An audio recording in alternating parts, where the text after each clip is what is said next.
Okay, guys, I know I've told you this before. I'm lifting the Jeep. Well, it's finally done and lifted. I'm gonna show you guys, show you what I did, show you why I lifted it, show you what kit I went with, why, and get your thoughts on it. I'm curious to know some of you guys out there that have had these Jeeps for a long time. Let me know what you went with and why. But let me show it to you. Here she is, boys. So we went. Actually, let's pull it outside. I can't. There's too much stuff in this place to do a video.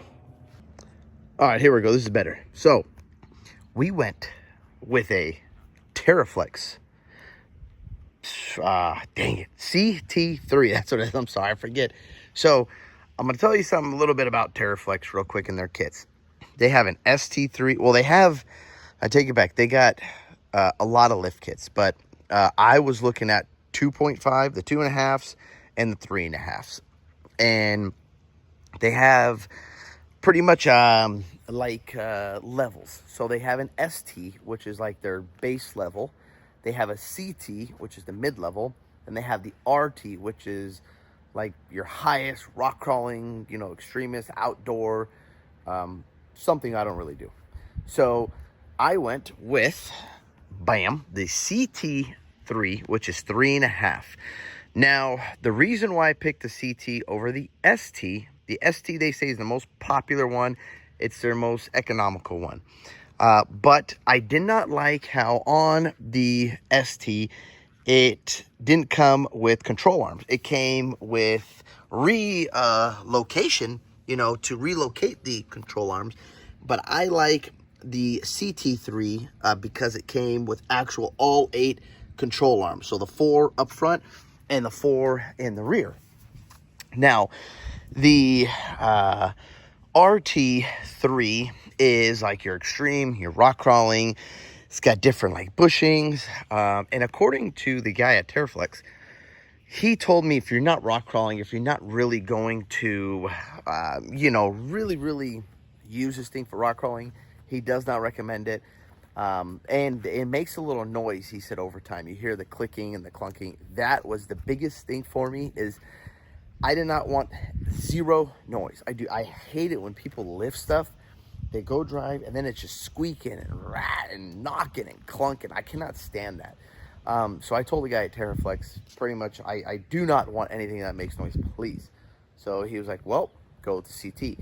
Now, the reason why I went with Teraflex, and there's a lot. This is just my preference. So many of you guys reached out to me, Teraflex and the metal lock or clock or whatever it is. AEV, tons of different options. You guys know me. The main thing, customer service, I must say, Teraflex has some amazing customer service. But I did drive a lot of Jeeps before picking a lift. And a lot of my friends, so many of my friends and family members have Jeeps. 2.5, 3.5 lift kits, tons, different suspension, everything.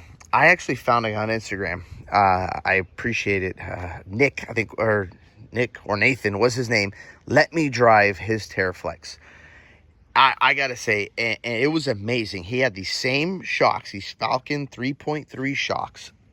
They are adjustable right here, so you can pretty much go. It's on 1. You can go, I think it's, how do you go, this way? 2 right there, or to 3, and then you can fine tune it with this dial right here.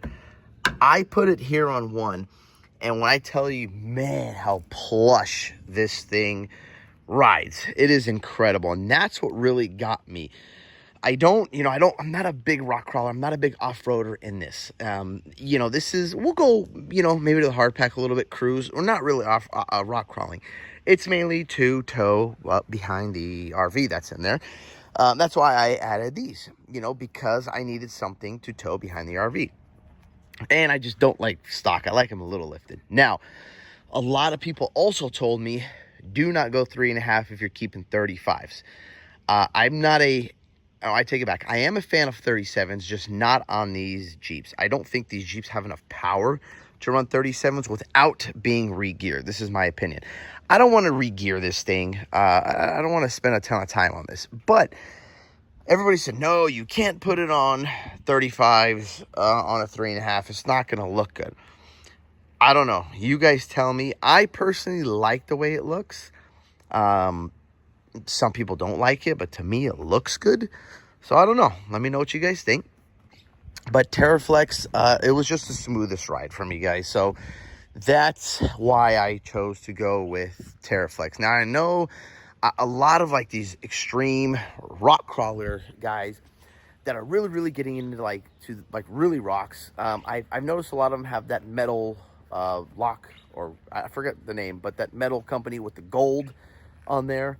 I did talk to him, and they're good customer service also. Nothing against them. Like I said, for me, it was just the on-road ride and how smooth everything was. So this Teraflex CT3 kit, it came with all the coils, all 8 control arms, the shocks, all the suspension you got to do separate. So it did not come with any suspension. I had to buy the shocks myself. So I bought the Falcon 3.3 all around. And then I also added the Falcon steering stabilizer right there. You guys can see that. I also added the kit does come with the front track bar. I added the rear track bar. So the kit does not come with the rear track bar. So front track bar, rear track bar, so we can adjust it. Like I said, I just finished this thing, so it's got to still go to alignment, get axles, get everything straightened up. But what's nice about having the track bar is, well, we can center the axle front and rear. A lot of them don't come with adjustable track bars in the rear. I don't know why you wouldn't want to, but it's amazing having it in the rear. So these are all the reasons why. Now, I am going to off-road this baby, of course, just a little, just show you guys what it can do, how it can articulate. This is another cool thing. So if you guys know, I didn't do a video on this, but this thing, the sway bar disconnect. So if you're not familiar with the Jeeps, the Rubicon, I just push this button right over here and the sway bar right there, and the sway bar disconnects. Well, it's supposed to disconnect. Well, I went to disconnect it one time off-roading and nothing happened. It was just sitting there clunking. So come to find out, the motor, I guess the actuator that is in that motor in there failed. Well, this kit, which is pretty cool, with the sway bar right here, sway bar links, you literally pop this pin out right there, and this thing, boop, just pops out, and then it hooks. I didn't install that because I don't want to do that, but it'd be a good backup. But there's another piece that you literally bolt right into this. There's a hole right there. And I just don't like it because the piece is sticking up right here. I didn't want that, but you take the sway bar link and you just flip it up and boom, hook it right there. So now you can pretty much drive this thing over, I don't know, the 18 miles an hour that it recommends, or when it starts connecting. When it starts, instead of reconnecting, you just disconnect that and that's it. You can do, 40 miles an hour if you want. So I might, like, if I do it, I don't know, maybe I'll install that, but then take it back off. I'm not going off-road and crazy in this thing, but that is a really, really nice feature to have. And now, kit, it was fairly easy. It is very, very time consuming. So you do got to pay attention, read the directions. That's where, I fail as I look at pictures. You can't do that. You got to read the directions, unfortunately, guys. And there's certain ways, the bracket, instead of on this side, it goes on this side. There's some hardware, so it probably took, no joke, I'd say 14 to 15 hours. I think it says in the directions 10 to 12, but I've never done or played with a Jeep before. So for me, this took a long time. And just being cautious, I triple checked everything and torqued everything and marked everything. Just had to make sure everything was perfect. You guys can see that under there. So I'm just very anal on, when I do stuff like this. But let me know, your thoughts on this. What you think of this, There's not much cutting and drilling. So cutting, you got to cut this out so the shock can go in that little hole right there. They give you a template also. And then drilling, you just drill this on right there. So All I did was drill the bottom, and then there's one in the back you have to drill. Other than that, that's about it. It's a fairly simple kit. You can do it on the ground. I didn't. I did it on the lift inside, but I've seen a ton of videos where there's guys out there that are just literally doing it in the middle of the driveway just like this to drop the axle, put the springs in. So you don't need a lift.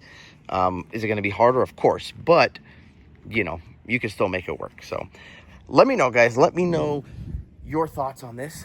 Let me know what you guys think of Teraflex. Like I said, I loved it. It was so smooth. I don't know if it's suspension, the springs, they just set it up soft like that, but it was amazing to me. I really, really liked it. So let me know your thoughts on this, guys, though, and give me your ideas. You know, if I should go 37s. If I do, I'm gonna have to re-gear. Let me know what gears I should buy. I mean, there's a lot of things that you can do with these things. I really don't want to mess with it, but if I have to, you know, I don't know. I kind of like the look, but there is a big gap in there compared to, you know, like the Rammer. Oh, and I got some wheels here, guys, off this Jeep. If you guys are interested, they're for sale. Make an offer. They're, what are these, fuels? Yeah, they're fuels. They're for sale. Make me an offer. You can message me on Instagram at Eddie's Life. But you can see the gap difference here. This, you know, on 37s, and it fills up a little better, obviously. And I like this look too, but I don't know. It's very hard. I really like the look of the Jeep. So let me know, guys. Comment down below. But that's all I got. Thank you guys for watching. If you'd like to hit the thumbs up button, don't forget to subscribe. Yeah.